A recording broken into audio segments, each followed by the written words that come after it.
Anong Update na. pwede ikaso o anong role ng NBI doon, sir? Ma'am, the role of the NBI during that time, during the alleged standoff, pumunta ako doon mismo sa area because of the request of both parties no, nung nag-aaway. I was personally requested to come over and yun nga, tinulungan natin na maayos. So, maayos naman.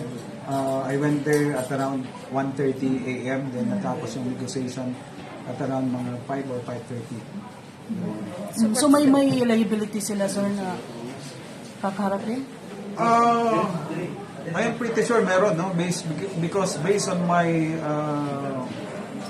personal investigation during that time, itong maraming mga tao na pumasok, when I asked them about any papers or documents they're handed with, why sila pumasok dun sa area, and they cannot present any. So I'm sure with that, trespass is very glaring, no? Very clear. And on the other hand, yung pagbasag ng mga salamin and pag-spray doon sa, I think, members of the police or auxiliary man, that's another violation. So kakasuhan natin sila?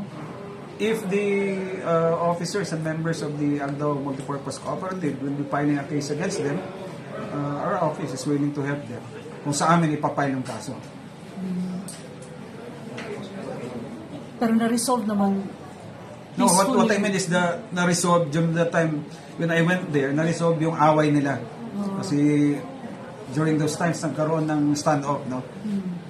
Merong mga suntukan ata before I arrived. Yung basagan ng mga salamin doon and merong mga sigawan. So when I heard about them personally, they're requesting me to come over para mamagitan doon sa ano. So I went there. Police o kamo ang nauna? Nauna yung police na nag-respond, no? Naunang police na nag-respond.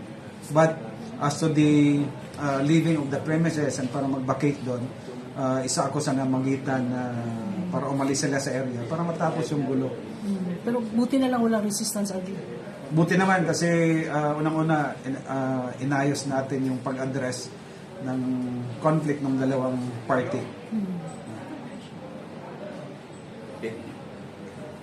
Other issue, kung sa pag-i-issue tayo, sir, about ng panapon, sa Birth certificate.